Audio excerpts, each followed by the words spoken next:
Welcome, everyone. I am Kathy Chandler-Henry. I'm a commissioner here in Eagle County, and it's my great pleasure tonight to welcome back the Alaska Incident Management Team for this community meeting. This is likely our last meeting with you all, as I think you're headed out of town. So we just want to express our gratitude and gratitude on behalf of all of the residents here in Eagle County for your good firefighting, of course. We are most grateful for that.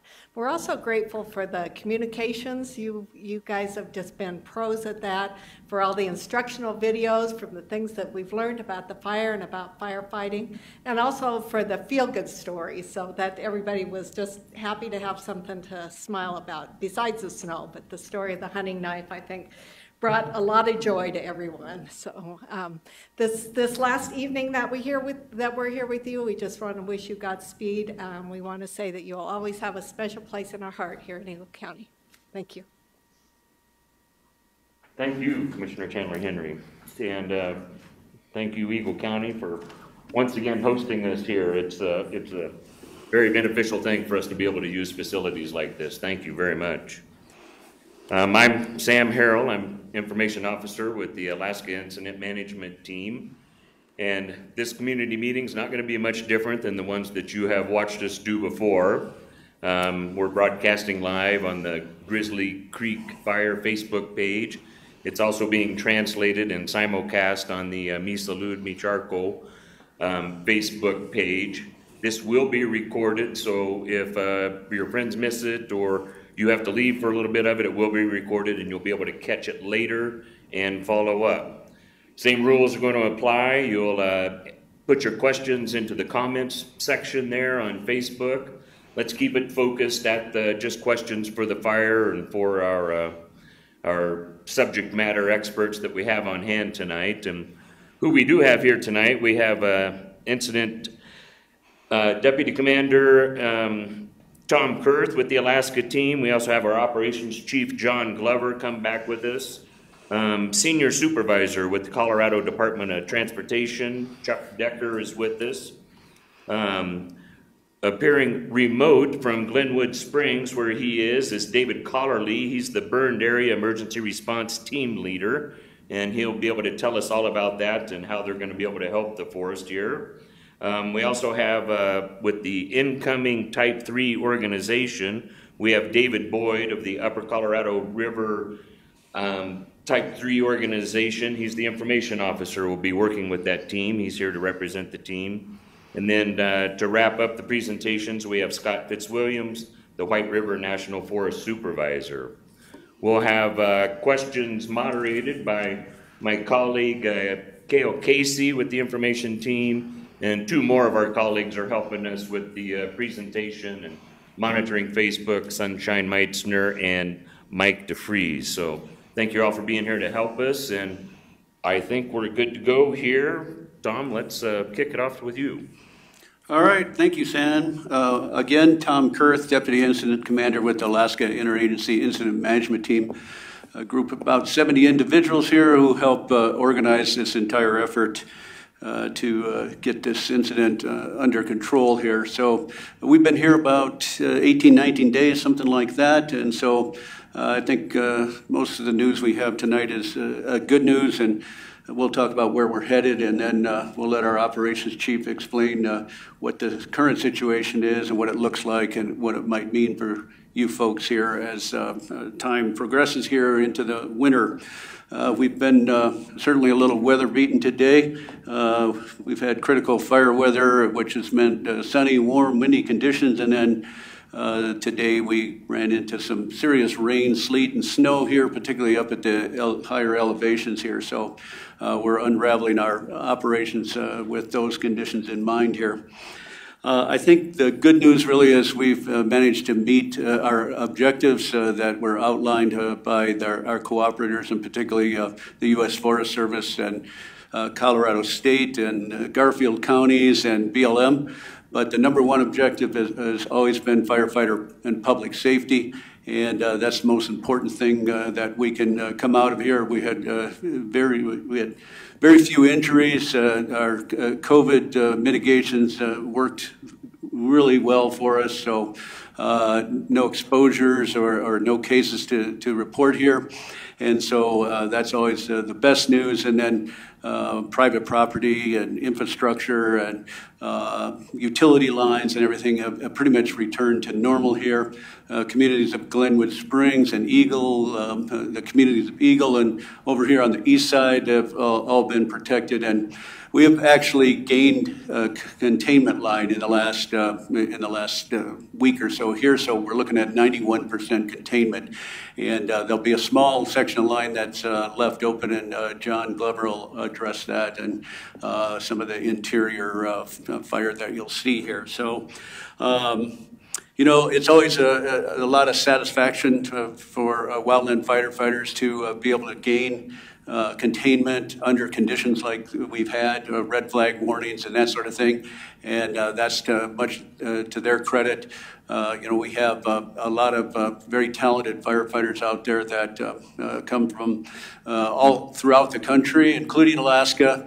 And their job is to put the pieces of the puzzle together, learn new terrain in a very quick fashion there, see what they have available to them to fight fire with, and then put it all together and meet our objectives, which primarily is containment safely right now. So that's been done, and I have to say there's a lot of satisfaction in our fire camp tonight as we look to unwind, and what we're going to do is take this operation down from the most complex level of type 1, and at the peak we had 800 plus individuals and related resources. That will go down to about 150 individuals, and their job will be to continue to monitor the situation and also provide the suppression rehab that is going to take place here in the next couple of weeks. And so the local type 3 team is from Colorado here and have a lot of familiarity with this country here. And so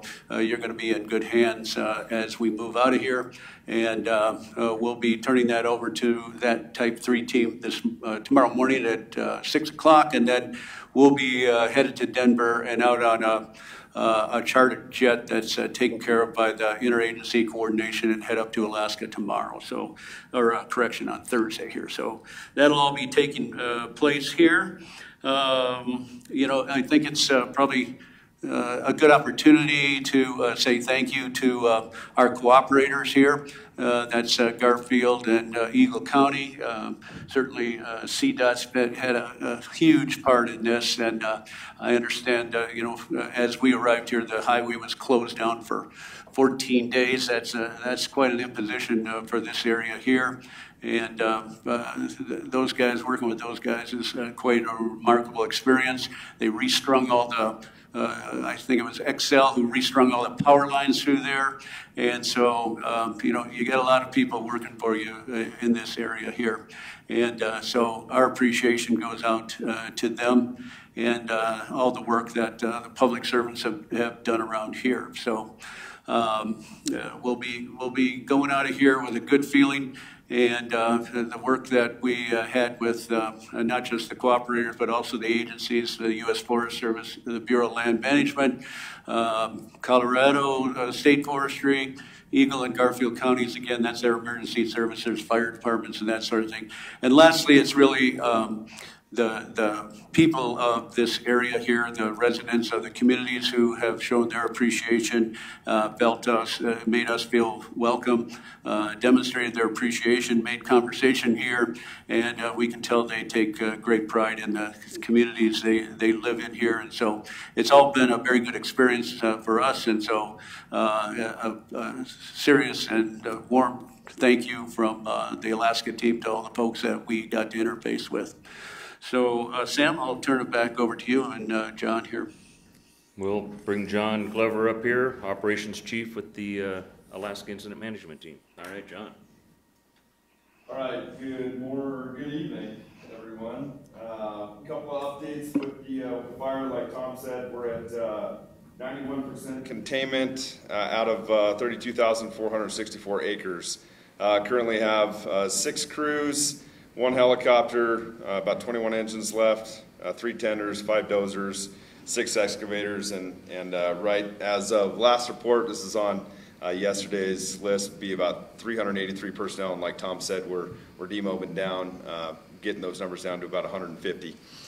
So we'll go around the horn here on the fire, and we'll talk about the progress that's been made and any areas of concern that are left, and kind of what the Type 3 team is going to be doing over the next week or two that they're here, or whatever their duration ends up being based on weather and the challenges that they're going to face there. So we'll start down in Division November, Branch 1, this area down here.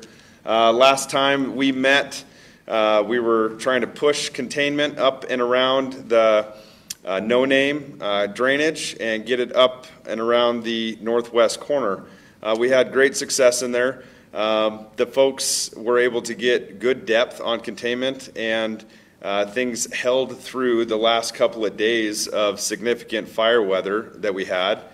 Strong winds were experienced up there over the last 2 days. Extremely dry conditions, down to about a 6% relative humidity, which is extremely low for us. And all of that was held in check with minimal support. We did have a little bit of helicopter operations up there with a few personnel, but all of it held pretty well on its own. So that gives us a high level of confidence. As we go around into Grizzly Creek in here, this is really kind of goat country. It's just really challenging for us to get personnel down in that canyon safely and effectively. So this is left unchecked, as in we did not put direct line in there. We did, however, utilize pretty significant amount of bucket operations with the helicopters over the last 2 days. We had upwards of 4 to 5 helicopters working in around that area at one point in time, and things held in there pretty well. Nothing crossed to the north and west side of the drainage, so everything was holding in this piece right there, and then up.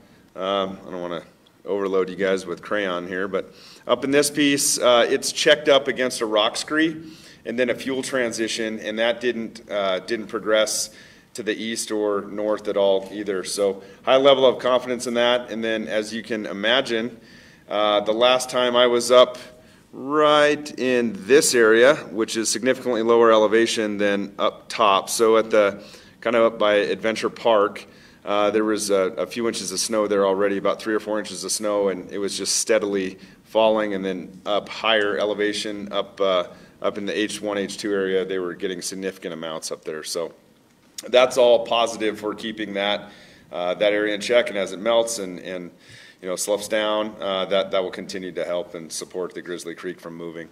Over in Branch 3 in Quebec Tango Whiskey, this whole area has held real strong through the entire event. They got containment locked in all the way to Grizzly Canyon.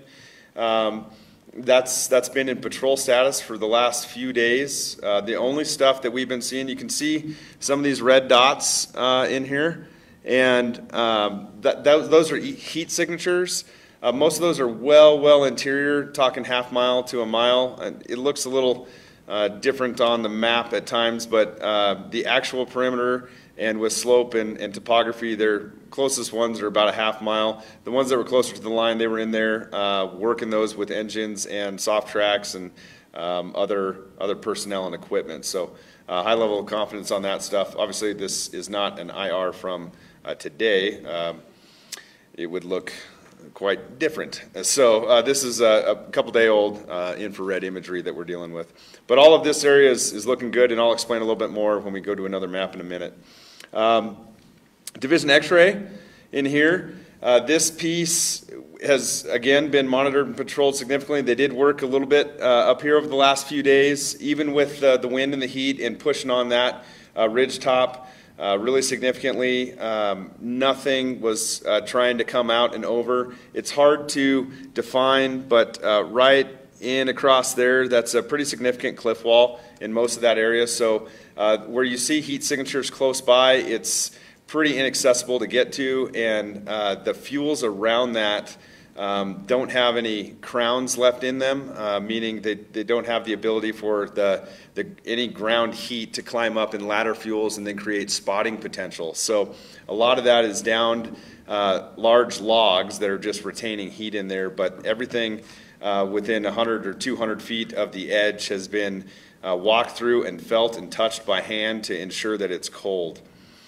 Working our way around, last time we met, this whole area was still showing red, and as we gained containment and success over in branch 1, we shifted our folks, all of our personnel over in here.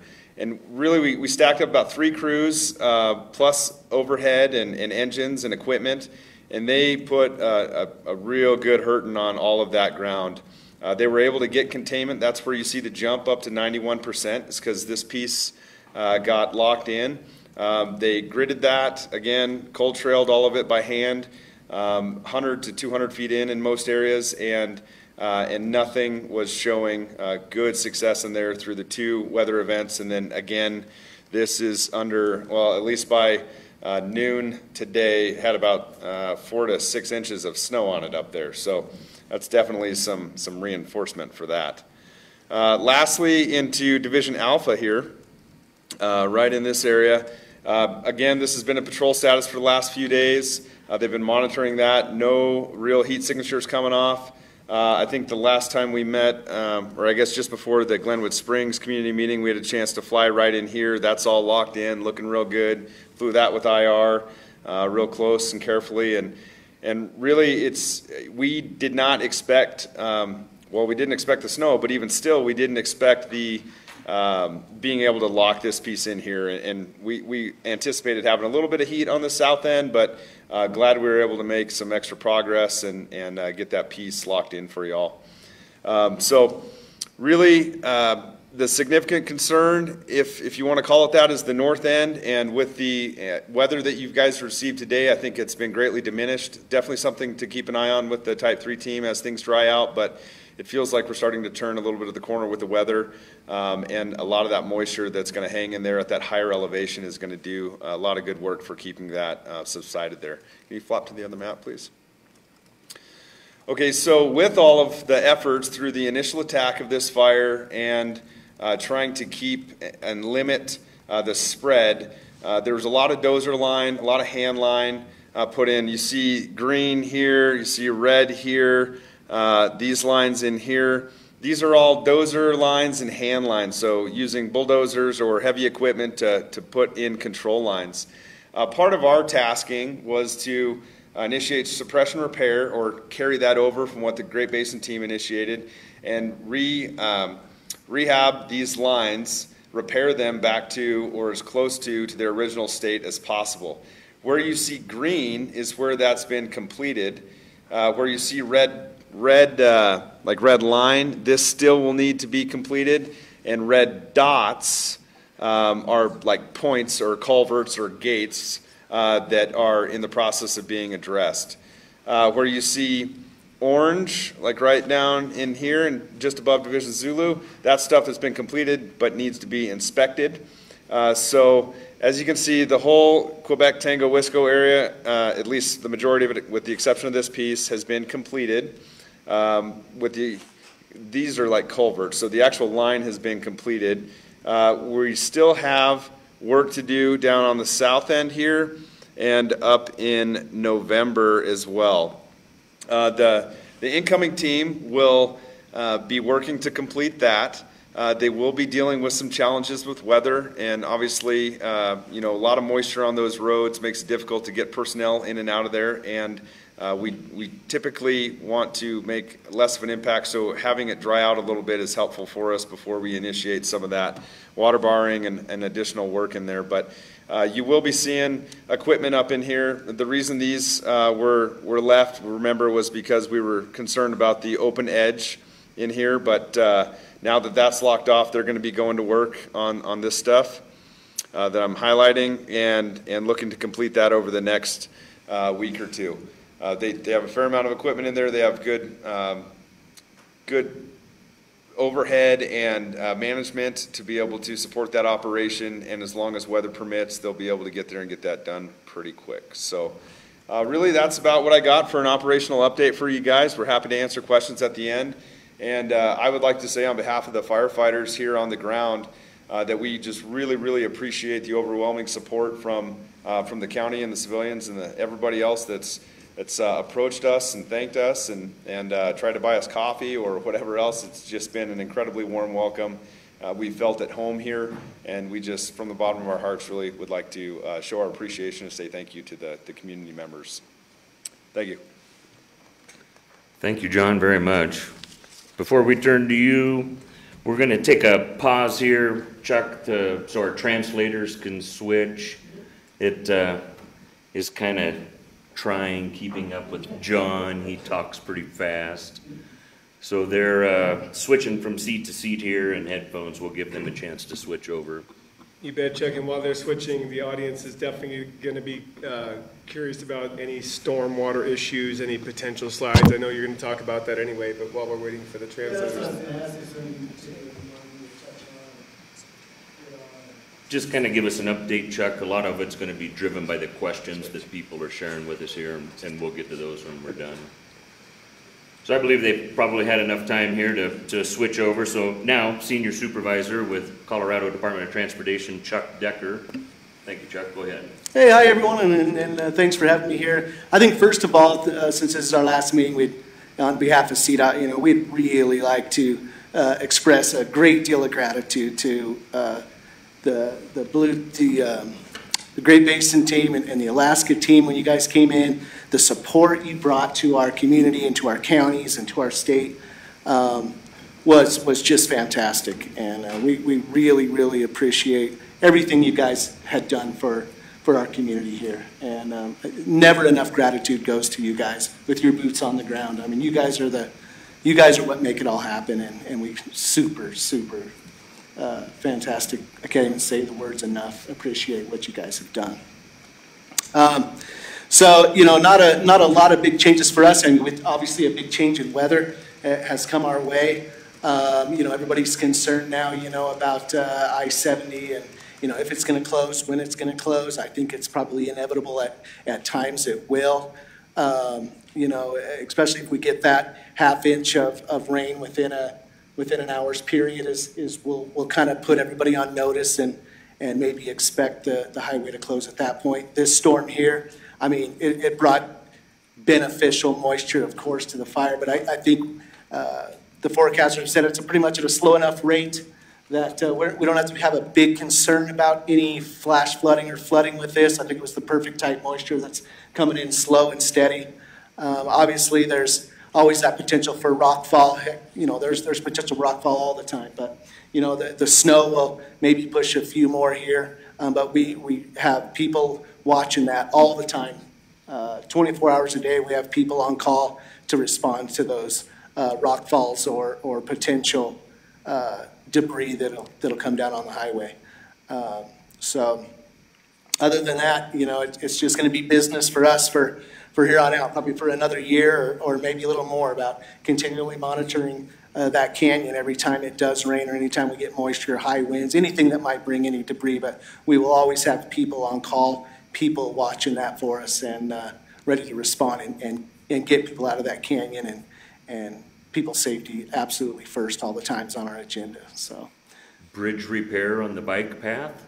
Have you been able to assess the damage to that bridge? I think all the structure maintenance guys came in. I think everything was assessed good. Everything's in good shape. I mean, a lot of cosmetic damage is about all that we had. But structurally, we're in great shape. And so right now, we're keeping the bike paths closed until we can get it. We still have a little more cleanup to do. We don't really want people down in the canyon that we can't really monitor during these weather events and storm events. So we're just going to keep the bike path closed for now. And along with the rest areas. Along with the rest areas as well. It's going to be hard enough to get everyone in vehicles out of the canyon. Safety obviously is going to come first to us, and we want to account for everyone that goes into that canyon. to keep the bike paths closed and the rest areas closed will just really help us monitor people's safety and keep everyone accounted for. So, just bear with us for a while and until we can figure out that this canyon's safe enough to let people go on with their normal lives. We would all love that more than anyone, to get people back to doing what they love here in Colorado. But, Mother Nature threw one at us, but, we're going to tackle it with the best we got. So, appreciate everything, guys. I think that's all I have for now. But, any questions, you want to go to the end or now, that more than welcome to take them. So. Thank you, Chuck, very, very much. That was very good. Thank you. Next, we'll have David Collerly. He's the team lead for the burned area emergency response, and often referred to by their acronym BEAR. And we'll let David explain that. David, can you take it away here? Sure. Thanks, Sam. Well, yeah, just a few quick words about the BEAR program and what we're hoping to do here on the Grizzly Creek fire. In short, burned area emergency response, or BEAR, it's a rapid assessment of the burned area, watersheds and uplands by a team of specialists who are looking for imminent post-fire threats to critical values. So those include human life and safety, of course, property and infrastructure, and critical natural or cultural resources on National Forest System lands. So again, the E in BEAR stands for emergency. The BEAR team's orders are to get out and get on the fire as soon as the incident management teams allows us in.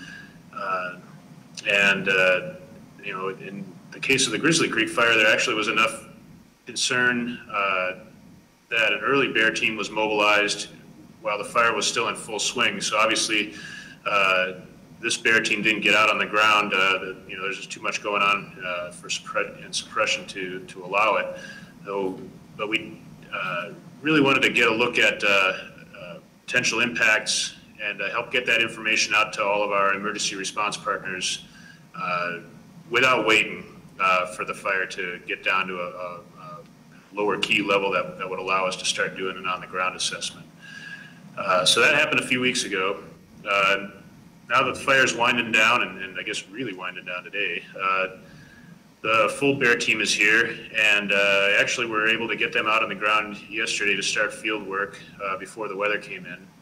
Appreciate the Alaska IMT's willingness to help us get in there even while suppression operations were ongoing yesterday. So weather permitting, the team will be out there collecting information in the next handful of days, and that will help the BEAR team to estimate the risk to those critical values I mentioned, and also to determine whether there are any steps we can take to reduce those risks. We'll present our recommendations to the White River National Forest hopefully by the tail end of next week. And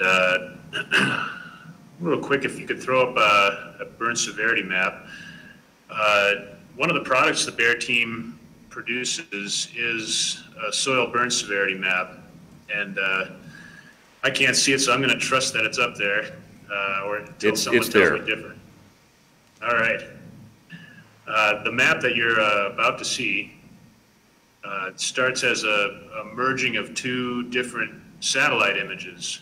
One that where the satellite flew over before the fire, and then one after the fire did most of its work. Got it up yet? Yes, it's there, David. We're looking good. Go right ahead. Excellent.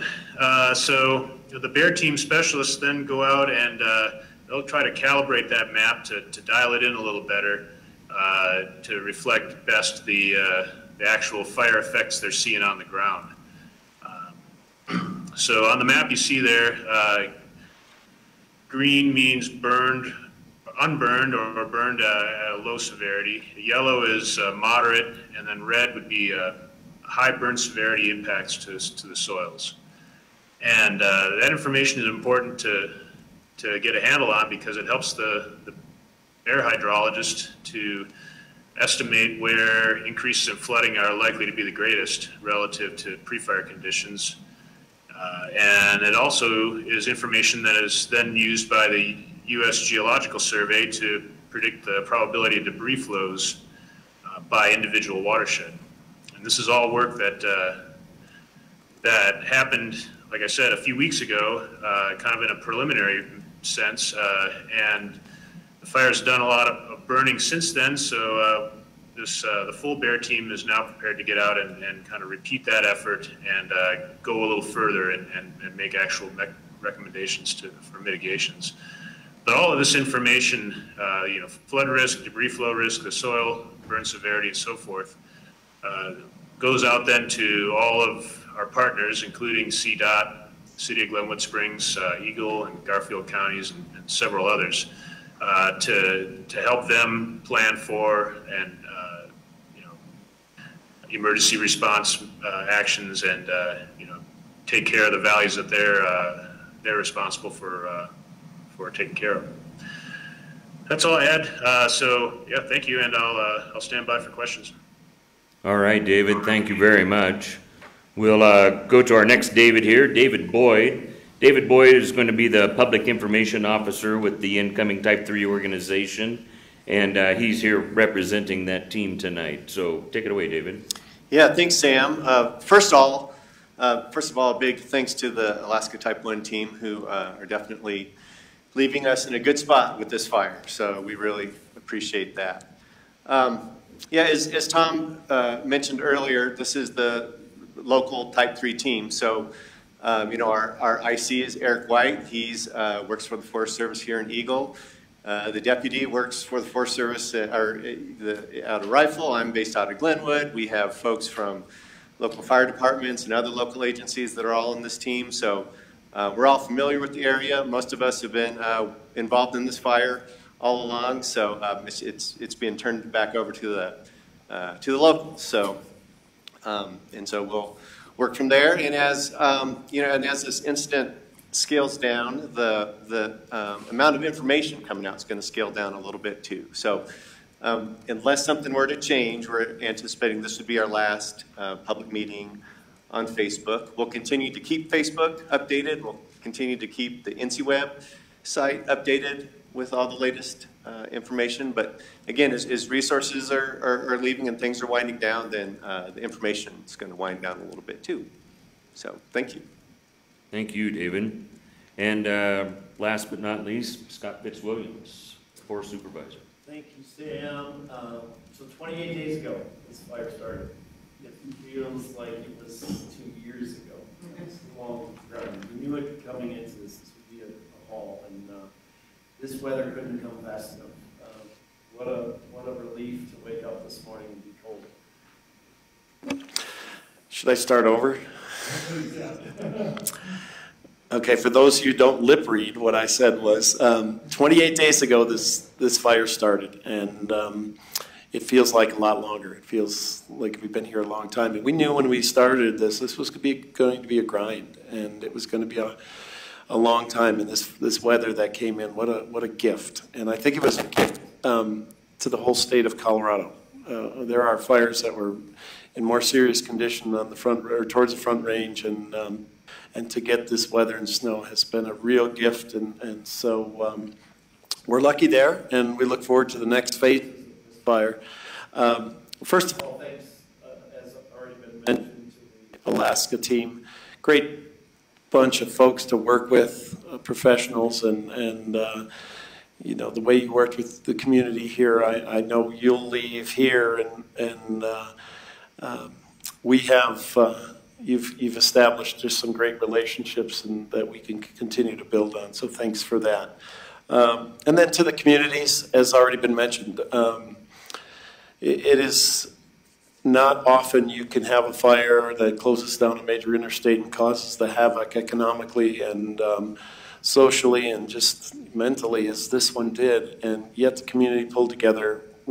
Everyone had a common goal. We worked together, and really proud of that, and thankful for folks in Eagle County, Garfield County, Glenwood Springs, and everywhere. Just super supportive of the firefighters and all the teams. So great stuff.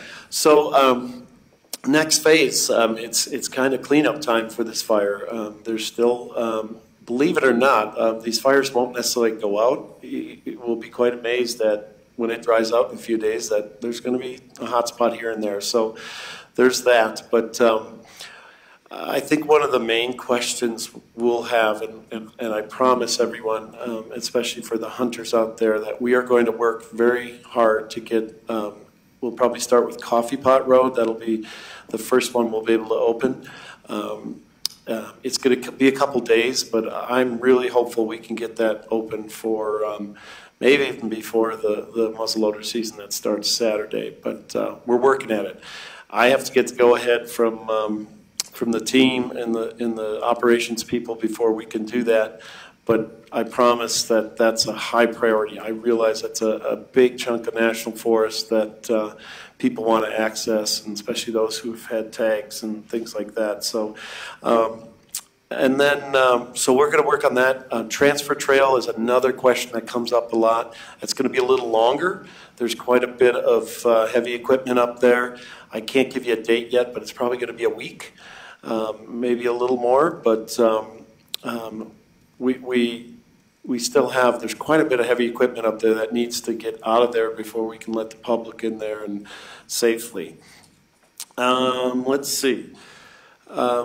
Again, just as I close here and take questions, gratitude to this team, to this community.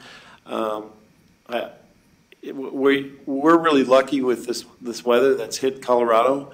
And I look to the west, and this front did not hit Washington, Oregon, California, and they have their hands full right now, like many people have never seen. So let's be grateful to that and keep those folks in our thoughts, because they got some work ahead of them. And fire season in California is just starting, if you can imagine, and so some pretty devastating effects. So we'll move on and take any questions that people might have. Okay, Cale, what questions have we received here on Facebook? Well, the audience online is still very engaged, which is great. So let's start with Scott and David for the incoming team. Will the Type 3 team be able to get the same resources and attention that your Type 1 team got? A lot of curiosity around that change from 1 to 3 and what that means. Yeah. Well, as John mentioned, it's a significant reduction. We adjust the size of the organization based on the needs and what's going on with fire behavior. And right now, the weather has been kind to us. So that said, if we have a problem, we will call and we'll get resources. Now, as I mentioned with California, Washington, Oregon, they're going to be a higher priority than the fire that just got 1.5 feet of snow on it. But it's not like we abandon and walk away. We're going to pay attention, and as we need resources, we'll call for them. And I think there's enough resources in the state now that things are calmed down that we'll get them if we need them. And along those lines, we'll just keep rolling with it. Folks were asking, will we still have initial attack resources around? Oh yeah, absolutely. All the UCR resources from the Forest Service BLM that are manage this area, they're all here, and so we have both ground and air resources available for initial attack. Great question. And just to translate, the UCR Upper Colorado River? Yeah, so Upper Colorado River. It's the fire management organization, basically the BLM and the Forest Service from Summit County to Grand Junction. Let's keep rolling with it. Do you anticipate the temporary flight restriction being lifted soon? What do you think? And for folks who are wondering what that might mean, over our fire area, we put a restrictive airspace at a certain elevation so that we don't have interference with our helicopters or aerial supervisors.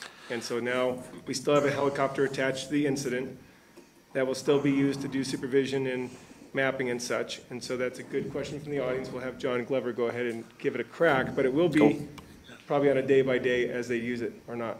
Okay, yeah, typically, this will be a decision that the Type 3 team has to make, but typically when we reduce down to a limited number of aircrafts, then yes, the TFR generally closes. With that being said, we encourage folks, even if there isn't a TFR over the fire, that you try and limit your flight sing, I guess, over that area. There is still an air attack assigned to the incident. there is still a helicopter assigned to the incident. And then, as you all know, there's initial attack helicopters that are around the area, Grand Junction and other places too, that travel through that corridor. So there's a high likelihood that it'll be lifted, but we just encourage civilian pilots to try and stay away from that area in case there are helicopter operations or fixed wing operations that need to take place. And then there is personnel that are staged out on the north end that will be flying infrared UAS, unmanned aerial platforms, to monitor the heat that's left in Grizzly Creek. And you know, if they see fixed wing aircraft up, then they have to set their drone down. So that significantly impacts their ability to monitor and patrol the most critical part that's left in this fire. So that The old adage, if you fly, we can't. correct. And know before you go, so pilots are required to check to see if there are TFRs in place. And typically, like a NOTAM will be issued instead, just about it, and then pilots will know. Okay, great, thank you. And let's get into cost. That's always interesting at this part of the fire. Are there any hard numbers as to the dollar costs associated with the fire to date?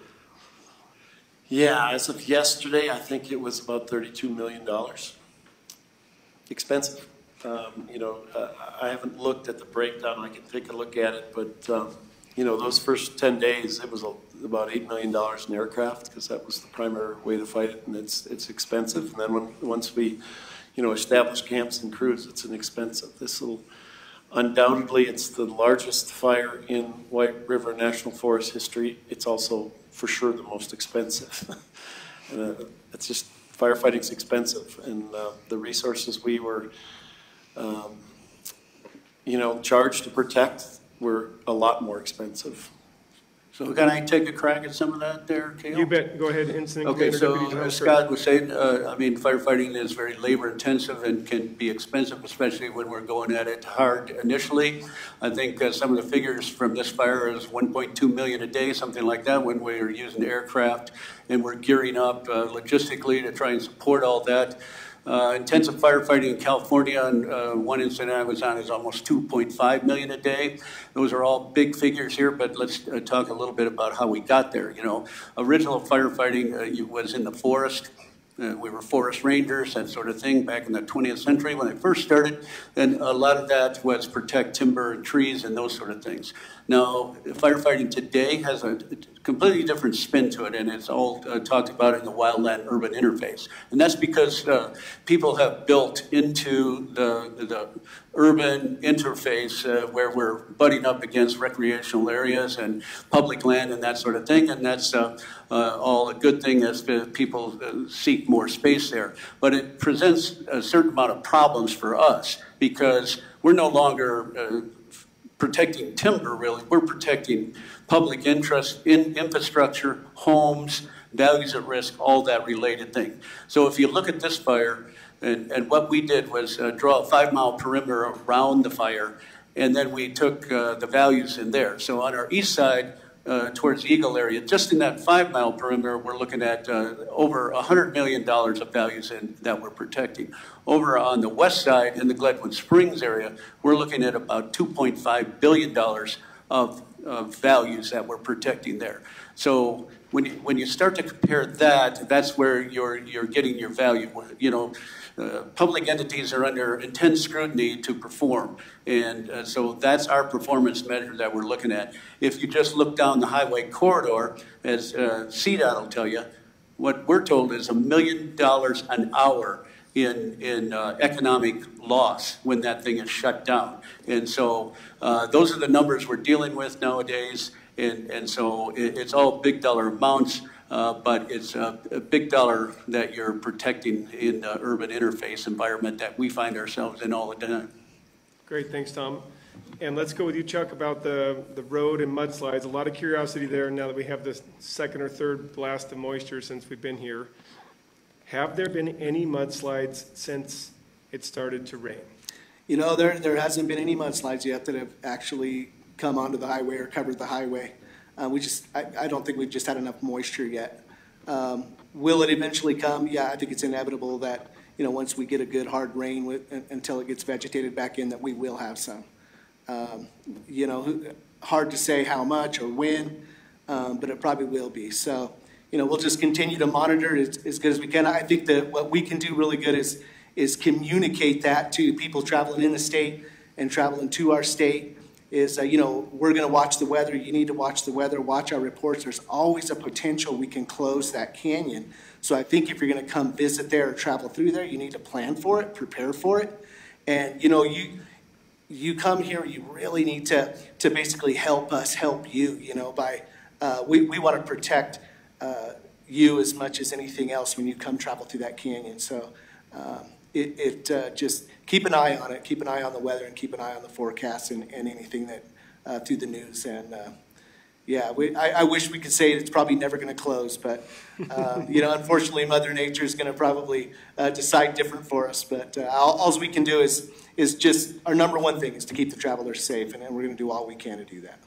Thanks. And is the most effective way to get an update on your cell phone? Is it to sign up for an alert, or what in your opinion? We have I think the cotrip.org gives the most current updates and statewide updates. And there's actually a camera site on there. You can actually look visually at the roadway in the last 10 or 15 minutes. And it gives a weather report, a weather forecast, gives closures that are currently in place. I think the cotrip.org would be the best thing for people coming in or around even the community to look at that website. Great, thank you. And I know we don't have the Public Works Manager here from Glenwood Springs, but there is a good question that I know is on a lot of folks' mind out there. So if we can take a crack at it, we will. If we can't, we'll go ahead and answer it online. What is the risk to the Glenwood Springs water intake at Grizzly Creek and No Name Creeks now that it's raining and snowing? And is there any risk to the homes and No Name to flood or landslide? I know it's a lot. It's a big question, but we wanted to honor it out there in the interweb, and thanks everybody out there for asking. Yeah, it's a great question, and it's on our minds too. What we can tell you is there is a risk in both to both of those. The water system. I mean, the folks at Glenwood Spring are very concerned about how much sedimentation can get into that intake system and muck things up pretty well. And then the No Name, same thing. You remove this amount of vegetation from the landscape, things move at a lot faster pace. And so we'll get a little better idea from David and the Bear team, about where those risks are, some validation of how, what is the likelihood, where the severity might be.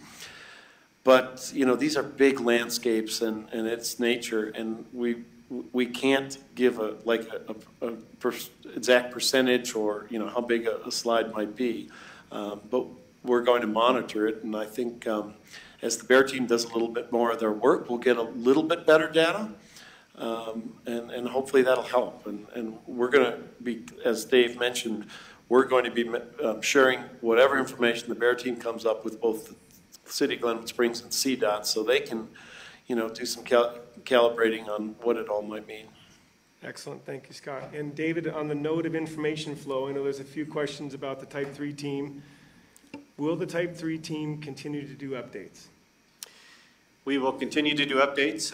We'll definitely be updating NCWeb and Facebook. The written updates that come out, we might start moving those to about every other day. But if you need information, then hit NCWeb or the Facebook. And then, if things change, a lot of times when we get to this point, the acreage is staying the same, the containment staying the same. But if we do get some changes, we'll definitely get word out. Great. So you're definitely keeping an information presence here. So folks at home, I know you've had 2 Type 1 teams in here with lots of folks who like to deliver lots of videos. And on that note, we do have the newly established Grizzly Creek Fire CO 2020 YouTube page. It has all 104 videos that have been posted on Facebook since day one in chronological order. Connected is 8 or 10 different playlists, including your hero, Jeff Sherber. So that is now with you to be watched. Well, and that will be awesome. So we definitely appreciate that here. So all the videos are cross-linked. So somebody asked online earlier, where can we watch the old community meetings? Now there's 2 places. There's the Facebook and the YouTube. Great, thanks. Great work. Okay, great. Let's move on to our operations chief, John Glover. Will you leave the Skidgen here, or will it be redeployed to other fires in the west? So skidgens and some of those specialized tools, as their need is diminished on our fire, then we release them to higher priorities. The skidgen, the two that I know of have been released and I believe have been picked up to other fires in Colorado and headed that direction. So it's kind of what you would imagine with high value resources that can get in pretty challenging terrain. As you guys gain containment here on this fire, then other fires that need them request them, and we try and support those. Also, you know, there's national level decisions that are made with resources as well to try and prioritize with crews and other things like that too. So yeah, they will not be staying. They will be going to higher priority incidents for the skidgens. Great, and I appreciate you mentioning that because Scott did earlier. I think folks at home need to realize that the incident commanders order all the materials and resources that they want and need, and then there's a bit of a struggle nationally when you have towns with people who are needing airlift, evacs like you're seeing in California, real critical situations. There is a regional battle. Thankfully, we had nearly 1,000 resources the entire month of critical operations, and that's a real blessing. And I just wanted to make sure folks at home understand we've had what we needed. Cale. Excellent point. I just have never heard of a skidgen before. Is that something you brought from Alaska? No, but we've actually used those skidgens in particular in Alaska on some of our fires. But they're soft track. They have a light impact on the land. They're able to move logs out of the way, carry a lot of water, and have very qualified firefighters on them that can do a great job for us. Our editor, Mike DeFries, who's sitting here, and he'll be part of David's information team, cut a video on the skidgen operator SpongeBob up on Tango Whiskey Coffee Pot Road. So folks in your area now know all about the skidgen tracks and how effective that one-person firefighting machine is. Okay, moving on. Speaking of the rain and what's going on in Tango Whiskey with the snow, our Spanish-speaking audience member asked, did the rain help to control the fire? Yes, very much so. The rain and the snow are helping to reduce potential to extinguish the hot spots that are still existing inside the containment lines. And, you know, even the few shots of rain that we got over the past 2 weeks that we've been here, they helped moderate fire activity so we could gain a tactical advantage. So anytime that we have higher relative humidities or a shot of moisture, it's really an opportunity for us to gain a tactical advantage. As long as it's not accompanied by crazy lightning and winds, which prevent us from engaging, but most of the time when we get a shot of moisture, it's definitely helpful for us. Great, thank you, John. And tied in with that, this is probably for Scott. With the change in the weather, and you've already mentioned you're going to try as hard as you can to get Coffee Pot Road open and other roads, would it be possible to move the closure line in the National Forest on the north side of the fire to get more access to Game Unit 34? Yes, and like I said, we'll start assessing that right away tomorrow. Today was a little odd to see how much, you know, what this weather system was really going to do and how long it was going to stay here. But what I will promise you is I recognize there's a lot of folks that want to get up there, or they've planned a hunt for a long time. There's nothing worse than, you know, having to find a new spot after you've scouted out at one spot. So we'll work as hard as we can. I promise you that. I'm a hunter and understand what people are going through. So we'll get after that. And as much as we can shrink that, as long as these operation folks and the folks on the ground, the firefighters on the ground think it's safe, we'll do it. Great, and we already did have our first closure shrinkage announced, right, a couple days ago. We'll do it again when it's appropriate, for sure.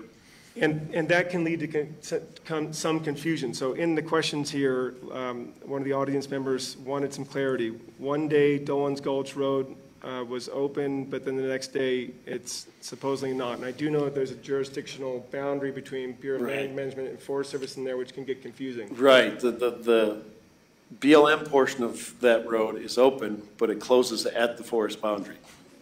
And so, again, that whole area is going to take a little more time to get open because of the amount of heavy equipment they have over there, but we're going to get after it. I really understand where people are at, and when you look outside and there's a foot of snow out there, you're thinking, why can't I go up there? I'm not sure someone want to travel the Coffee Pot Road anytime soon. That's a treacherous run when it gets greasy, but when it dries out, by then we'll have a good assessment, and hopefully we'll be able to open it up. Great, and let's stick with the line of questioning for the agency administrators. Any update on the investigation? No, nothing new. And again, as I mentioned last time, it's not secret squirrel stuff. It's, you know, we know it was caused on the highway. It was human caused, and but we don't have any smoking gun, a person, a car identified, anything like that. So still working on it. And like again, I'll reiterate from last time, we may not find out exactly how it started. It'll just go down as human caused, and that's where it might stay. And I think one of the audience members at least was hoping that maybe an investigation result would result in a cost mitigation from the taxpayer to a guilty party. And it seems very hopeful. Sounds like the investigation's... Yeah, you got to find a guilty party, or and assuming there was guilt, or, you know, there may not have been malfeasance here. It might have just been something that's unavoidable. So generally, if we do catch a guilty party, we assess some damages, but or talk to their insurance company. But in this case, we don't have anyone to talk to yet. Okay, great. And let's have one more high-level cost one, and then we'll move on real quick. Do the costs of the fire suppression still come out of the Forest Service or BLM operating program budgets, or are they not tagged from the forest where the fire happens? Now we're so starting this year, what we called the fire borrowing fix was implemented as passed by Congress last year, and it started this year. So no longer, now Congress appropriates a certain amount of money, and if we exceed that, it used to be annually, if we exceed that amount of money and firefighting, it was a bad fire year, they'd start taking out of our regular program dollars. So that fix has been made. Thank you very much, Congress, for doing that, because it was really disruptive. This would be the time of year we'd be scrubbing our books and sending all the money to fight fires. So we no longer have to do that, and they do a more accurate, better update.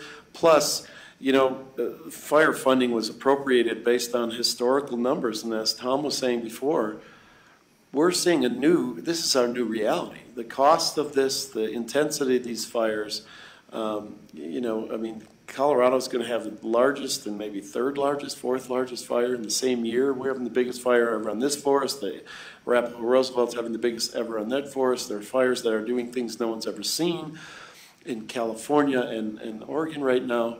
This is our new reality. This is what, you know, a warming climate does, and so we're fortunate now to, long answer to, that we no longer have to take that out of our local budget anymore.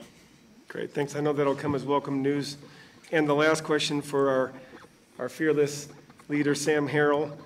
Okay, Sam, where'd you get that cool smoky bandana scarf? I am one of Smokey's helpers, so there's benefits there. There's benefits. Is that it for the questions, Gail?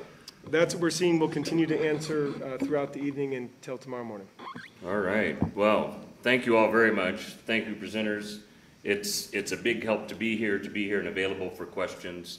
As was mentioned, this is our last regular scheduled community meeting. Should the need arise, the word will be spread, but right now there are no more community meetings anticipated.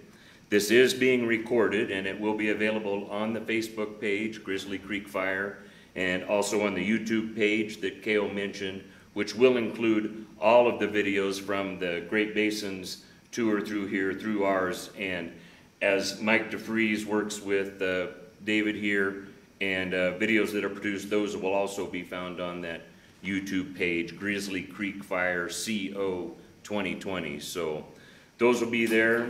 Once again, thank you all very much, and that's it. We'll be headed back to Alaska to get ready for possibly helping those folks out on the West Coast. So thank you all very much. Excellent. Thanks, Chris and her crew back there in the control room always. Oh, yes. Doing a great yes. job. It's what a benefit to be able to use this facility. Thank you very much, Spanish Kathy and crew, everyone here. We look like professionals, don't we?